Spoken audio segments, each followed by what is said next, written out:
Ինչպես փրկել կարկոտից տուժած այգիները։ Գյուղատնտեսության նախարարության մասնագետները կարկտահարված այգիների վերականգնման միջոցառումներ են իրականացնում։ Կոոպերատիվի ստեղծումից ի վեր Վերին Սասնաշենը գյուղատնտեսական զգալի առաջընթաց է գրանցել։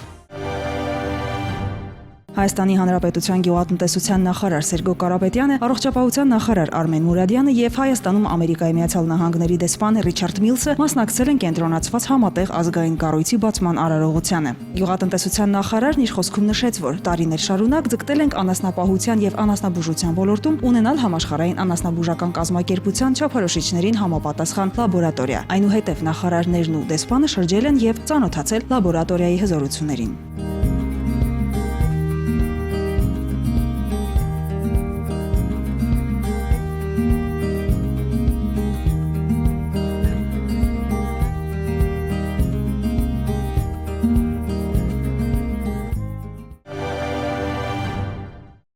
Կայծակ, ամպրոպ, հորդառատ անձրևներ եւ կարկուտ։ Այս ուժգնության եւ մեծության կարկուտ ոչ տեսել էին, ոչ լսել։ Օրերս տեղացած աննախադեպ մեծության կարկուտ Արմավիրի եւ Արագածոտնի մարզի մի շարք համայնքների պատճառել է գյուղատնտեսական վնաս։ Հիմնականում վնասվել են խաղողի այգիները, բանջարաբոստանային կուլտուրաներն ու ջերմոցային տնտեսությունները։ Արագածոտնի համայնքում մշակվում է 190 հեկտար խաղողի այգի։ Մարդիկ քրտնաջար աշխատել, մշակել, ստեղծել են, սպասելիք բերքին սպասում, բայց աղետն սարսափելի վնաս հասցրեց։ Եվ այսպես գյուղացու հաշվարկները ամբողջովին փոխվել են, եթե միջև կարկուտը հաշվարկում էին բերքից օգուտը, այսօր արդեն վնասը։ Եվ միջև հատուկ ստեղծված հանձնաժողովի կողմից ուսումնասիրվում են աղետի հետևանքները, ճշգրտվում վնասի չափերը, նախ եւ առաջ պետք է փրկել կարկուտից տուժած այգիներն ու եկող տարի սպասվող բերքը։ Այդ նպատակով տուժած համայնքներ են ուղևորվել գյուղատնտեսության նախարարության մասնագետները, որոնք հենց տեղում մասնագիտական խորհուրդներ են տալիս տուժած գյուղացիներին, իսկ ինչ խնամք պետք է իրականացնել պտղատու այգիների դեպքում։ Այս ծառին նախ պետք է ուշ տալ, որպեսզի ինքը կարողանա իր ասիմիլյացիոն մակերեսը պահի, որպեսզի իր կոռելացիոն կապը արմատ եւ վերև պահպանի։ Այս տարվանը ինչ եղել է, խոսքը եկող տարվա մասին է, որ ծառը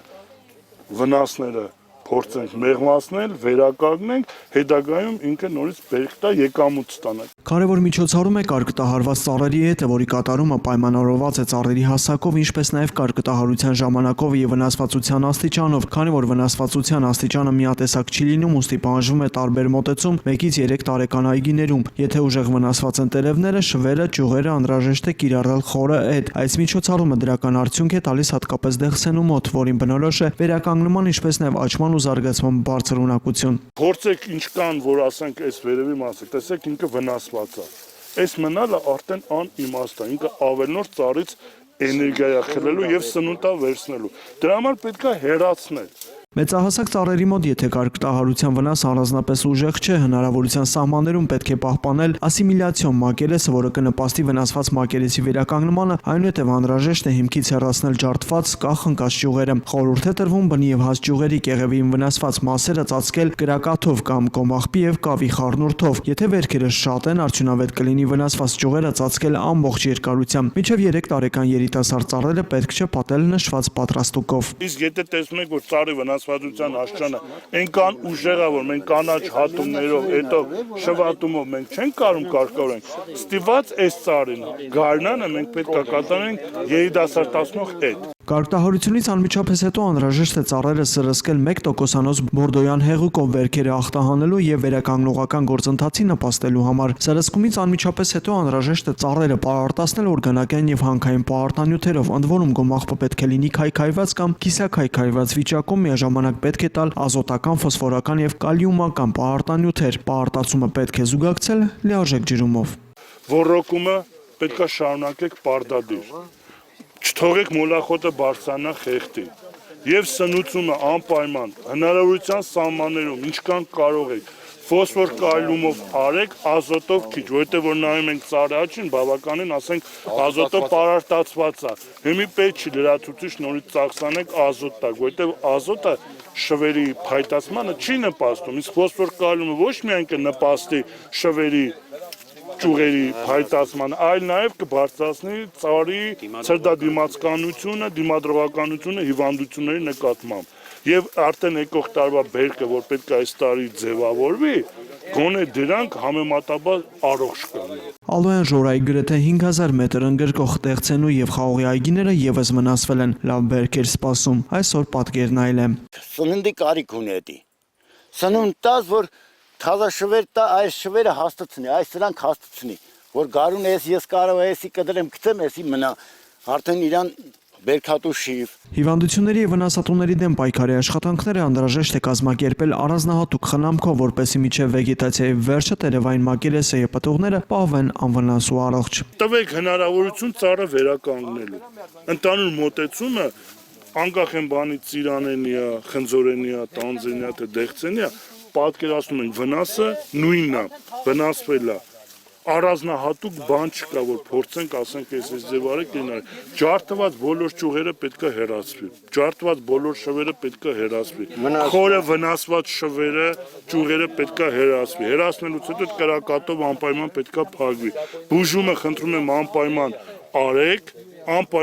որովհետև այս եղածացնել գոնե շիվն ու տերևը պավի եկող տարվա բերքի համար։ Ժամանակին ու բոլոր միջոցառումների իրականացման պարագայում հնարավոր է պակասեցնել վնասի չափը։ 15 օրից հետո այս սիրտը տելեսայգորա շատ տակալնելու։ Ինքը նորից շվերը տալու է, նորից ինքը փարտա մինչև աշուն դու այս ծառը քեզի ցույց է տալու, ասելու է մի ինքջև եկող տարի ես քեզ ավելի լավ բերք եմ տալու։ Իսկ կարգտահարված խաղողի վազերն արագորեն վերականգնելու, մնացած բերքն աճեցնելու եւ հաջորդ տարվա բերքատվությունը ապահովելու նպատակով անհրաժեշտ է ժամանակին եւ ճշտությամբ կատարել նաեւ հետեւյալ ագրոտեխնիկական հիմնական միջոցառումները։ Կարգտահարությունից 6-ից 7 օր հետո, երբ նշмарվում է նոր աճերի զգալի մասը, սկսել եւ սեղմ ժամկետում ավարտել վազերի լրացուցիչ էդի եւ կանաչ հատումների աշխատանքները։ Իսկ նոր առաջացող շվերի սկզբնական աճի շրջանում վազերի սաղարթը կանոնավորող կանաչ հատումները։ Վազերի լրացուցիչ էդից հետո այգիներին տալ ազոտական պարտանյութով սնուցում 1 հեկտարին շուրջ 50 գրամ ազդողնյութի հաշվով, շվերի լավ զարգացումն ապահովելու, բերքի որակը բարելավելու, աշնանային եւ ձմեռային ցրտերի հանդեպ վազերի դիմացկունությունը բարձրացնելու նպատակով երկրորդ սնուցումը կատարել օգոստոսի 2-րդ տասնօրյակում յուրաքանչյուր հեկտարին տալով 40-ից 50 կիլոգրամ ֆոսֆոր եւ 30-ից 40 կիլոգրամ կալիում։ Լարային այգիներում պարտանյութերը հողմացնել 25-ից 30 սանտիմետր խորությամբ, ակոսային իսկ թմբային այգիներում բնային եղանակներով։ Սնուցումներից անմիջապես հետո այգիները խնամքով ջրել։ Ժամանակին եւ հետեւողական պայքար կազմակերպել վազի հիվանդությունների եւ վնասատուների դեմ կարգտահարված եւ վերքերով պատված վազերից վարակը հեշտությամբ կարող է անցնել նոր առաջացող նուրբ շվերին։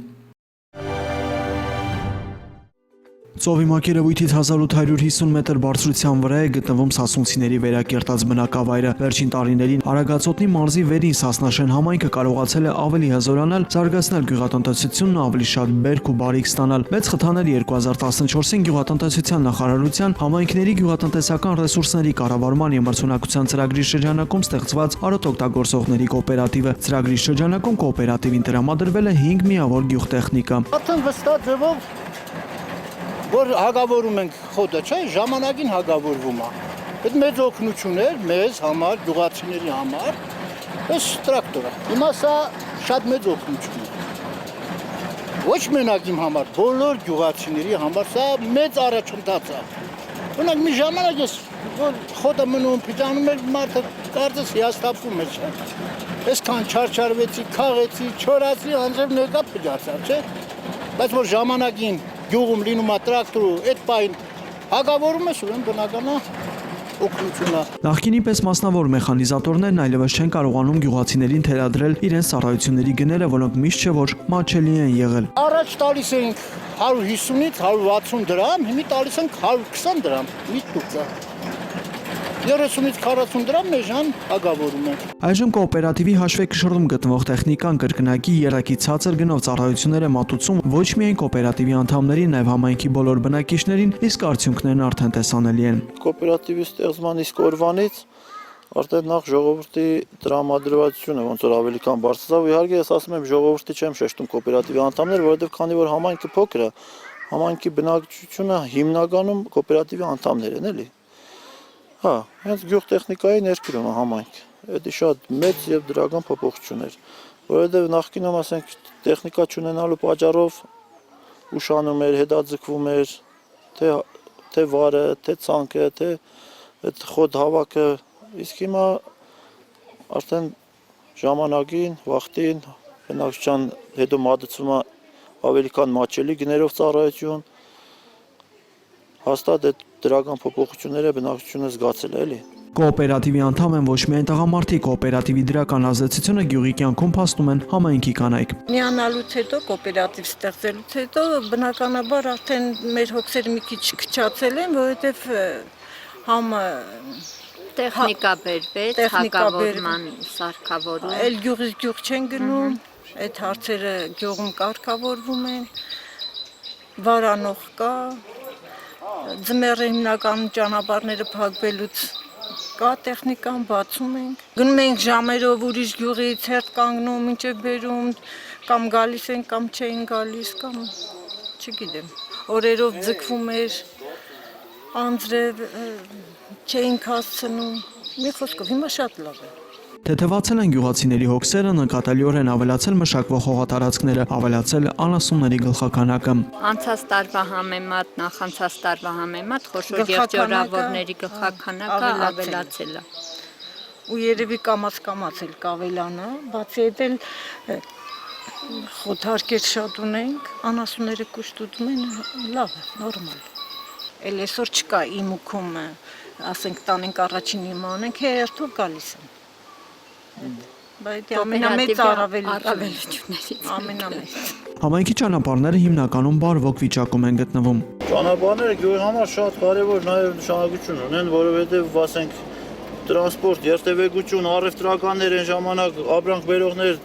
դժվարանում էին գյուղ բարձրանային, մարդիկ դժվարությամբ մեքենաները լրիվ ջարդվում էին, ծախսերը ավելի քան ավելանում։ Շատ կարևոր է էլի այս մեքենան գյուղի համար։ Ենթադրենք մարդու առնում մի քանի մեշոկ գարի առնում կամ ծորեն առնում, սրանով տեղափոխվում արդեն իր ծախսերը քիչանում է։ Այն ժամանակ ասենք այս ներքևի դաշտից բերք տեղափոխում են գյուղ մեծ մեքենաներով 5000 դրամ փող են ուզում։ Հիմա սրանով գազով ինքը համեր գազով աշխատում առանց որևէ վճարի, առանց վարձատրության օգնում ենք բնակիչներին, բերում բերքը տեղ ենք հասցնում։ Բարարդանյութ պետք է տանեին, դաշտ սանեին, 2-3 մեշոկի համար եղանակն էլ անձևային էր ելնում, խնդիրների առաջ էին կայնում, բերք չէին, բարարդանյութ չէին կարող տեղափոխեին դաշտ։ Դա վերջը, այդպես շատ կարևոր է էլի, այս մեքենան իսկապես էս էլ մնացած տեխնիկաների հետ էլի մեծ օգուտ է տվել էլի գյուղին։ Ծրագրի շրջանակում կառուցվել է 3 խմոց։ Անասունների ծարավը հագեցնելու ժամանակն է։ 2 տարի է երկար ճանապարհ չեն անցնում։ Առաջ ներքև անասուն չէր գալիս ջրի պատճառով։ Ստիված սար էին տանում ամբողջ սեզոնը։ Արոդը կա, ջուրը կա, անասուն ուդումը հովիվն էլ հանգստանում կաթեն ավելա յուղազվությունը բարձր է։ Ջրարբիացման ծրագիրը սկսվել է 2014 թվականին, կառուցվել է 4 կիլոմետր 530 մետր ջրատար, տեղադրվել է 3 խմոցներ, որի արդյունքում մեծ դրական վայր է գրանցվել, օգտագործում արդեն հիմնականում մեր համայնքին պատկանող արոդավայրերը, որը նախկինում հնարավորություն չկար էլի, ասենք ջրի պատճառով անասունները չէին հասնում որոշ անդամասեր։ Ավելացել է անասունի գլխաքանակը որոշ չափով, կաթնատվությունը էլի որոշ չափով ավելացել է։ Հիմնականում նորմալ աշխատանքները շատ բարձր մակարդակի կազմակերպվել է, մշտապես ուշադրության կենտրոնում ա եղել։ Հեռագնահարոտներում ներկայումս արդեն 2 օր սկսվել է շինարարական աշխատանքներ, կառուցվում է փարախ եւ հովվի տնակ։ Գարունակենդանները ավելի շուտ դաշտ դուրս կգան, աշունն էլ ավելի ուշ արդեն կանցնեն մսուրային սեզոնին։ Իսկ այդ փարախը շատ կարեւոր է, որպեսզի իրանք անձրևներից պաշտպանված լինեն։ Հովվի տնակն էլ դեզատի հովիների համար կարեւոր է, էլի, որովհետեւ չունենք, նման պայմաններ չենք ունեցել այսքան վաղ։ Համայնքի ղեկավարը փաստում է կոոպերատիվ ապացուցել է իր կենսունակությունը, սակայն դրական զարգացումների հետ մեկտեղ կան նաև խնդիրներ։ Համայնքը դեռևս կոմբայնի կարիք ունի։ Հուսով են, որ առաջիկայում կլուծվի նաև այդ խնդիրը եւ համայնքը կունենա սեփական կոմբայնը։